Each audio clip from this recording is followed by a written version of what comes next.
Hi everyone. Today I'm going to go step by step through how to sign yourself up as a vendor on prelovedbookshop.com.au and also going to show you how to get approved as a vendor. There's two critical things you have to do to ensure that you'll get approved as a vendor. It's outlined in all the help documentation, but a lot of people seem to be missing it. So I thought maybe this video would be helpful to some people. So first thing we're going to do is register as a vendor. Registration button is the same for whether you're a customer or a vendor. Just select the I'm a vendor option and the extra fields we need are going to expand.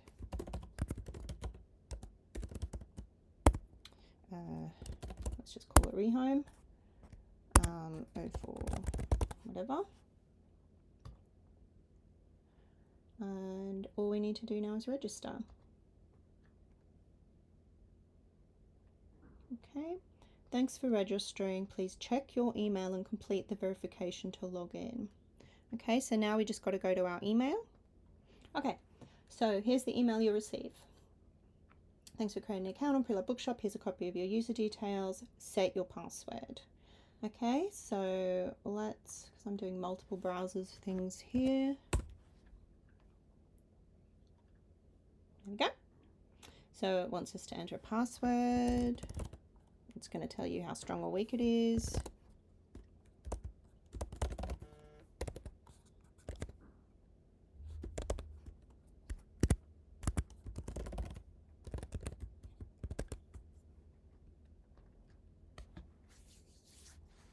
Standard stuff here. Okay, so now it's logged me straight in. Let's go to the vendor dashboard and have a look at what we got. So the first thing we're going to see is this message up here. Welcome to Preloved. Your vendor account is pending approval. Please go to settings, store, and complete your store bio, and then settings, shipping, and add a shipping method to fast track your approval. Now the reason we need these things, the bio and the shipping, particularly the shipping, is because without them, nobody can buy your books.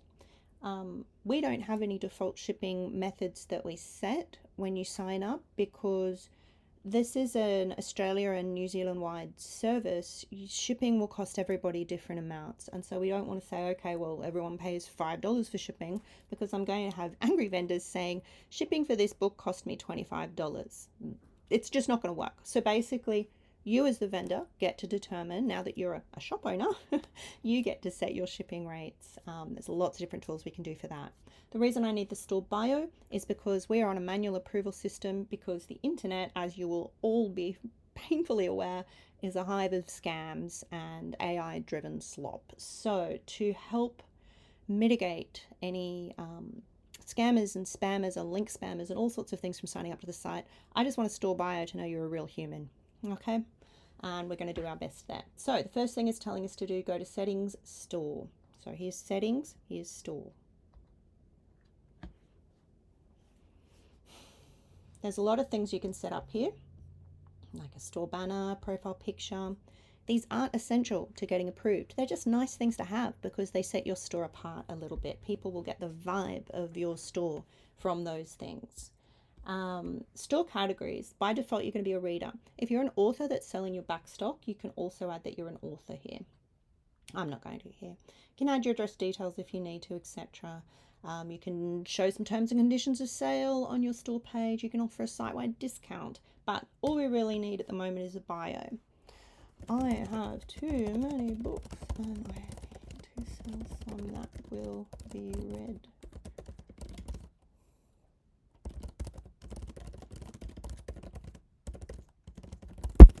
Anything. It's simple. Just tell us a real brief reason for why you're here and why you're selling your books. Cool. Update. And like, as you can see, there's lots of locations. Sorry, I'm in Australia. I'm in Queensland. There we go. Your information has been saved successfully. So the next thing it was telling us, which is still telling us, go to settings, shipping, and add a shipping method. So settings, shipping. Okay, the shipping screen looks intimidating. It's not. Okay, you just need to know what to do. First thing we're going to do is we're going to worry about Australia wide here. We can add the New Zealand wide after it, but we're just going to go edit on the Australia wide. Okay, in here, if you really wanted to, you could set up different shipping rates for different states. I'm not going to bother. All I'm going to do is set up like the simplest of options here. We're going to add a shipping method. We have 3 options. Do you want it to be a flat rate option, a local pickup option, or a free shipping option? Now, I know a lot of you just want to run as local pickup only, but if that's the case, then please go to Facebook Marketplace. We need to be able to ensure that if somebody finds a book on this website and they want it, they're able to get it. Okay, so we have to have a flat rate. If you want local pickup, you add it as an additional option. So let's go flat rate. That's the simplest method. My internet's very, very slow today as well. Okay, next thing, we've got a method that we have determined we want to use. We need to now edit that and set its details. Okay, we're going to call it Australia-wide shipping. You can call it whatever you want. I'm going to say my flat rate for shipping is $12. That's going to average out.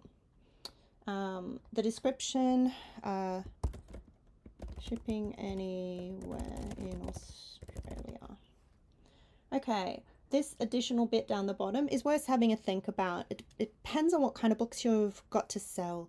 If you've got like textbooks or like coffee table size books that are going to cost a bomb to ship, you might consider adding a heavy book class. What heavy book shipping cost does is if you assign one of your books that it's a heavy book, it will automatically increase the shipping amount by however much you say. So if my default for every book on my store is $12 and I have a book that I mark as a heavy book, I might want it to add an extra $4. So anytime that heavy book gets added to a cart, it's going to cost $16 for shipping instead of $12. Okay, not essential. Again, up to you. I put this option in here because there were a lot of people who told me they had way too bigger books and it was just too hard to have one flat rate. Or even a formula rate. There's formulas you can do too. If you're interested in setting up a shipping formula based on how many books someone enters into the cart, so like an incremental increase, have a look at the help document that I've had on the site since day one because it outlines exactly how to create those formulas. Okay, so I'm just going to go simple. It's $12, except when I have marked a book as a heavy book, it's going to be $16. It'll automatically select it, provided you tell the book that it is a heavy book when you enter it.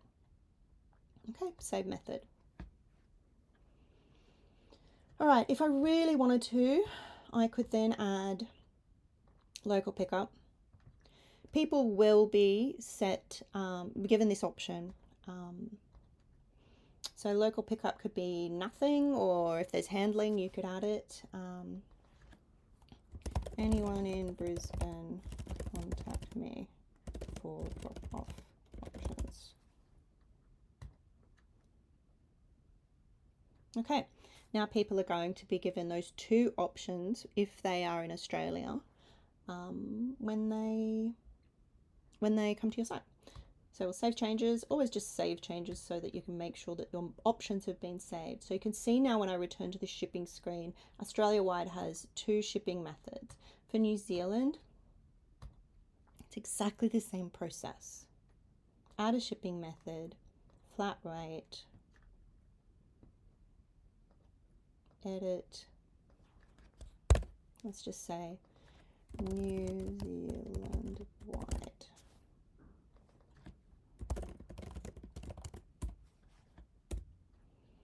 Okay, so if my default is 18, if they have a heavy book, I might just add another $4, so it'll turn into 22, and I wouldn't have a local pickup option for New Zealand. Okay, that's how shipping rates can be set up, and they will, if somebody is already logged in as a customer and they have an address, it will only show them the options that are relevant to them. Otherwise, they can choose in the cart. That's all you need to have set up in order to have your store approved. So make sure when you are registered as a vendor and you're able to log in that you go through and add your store bio under settings store and your shipping options under settings shipping rather. Okay, you can contact me through the contact form if this is confusing as heck, or if things don't work out this way for you. And let's see how we go. Let's sell some books. See ya.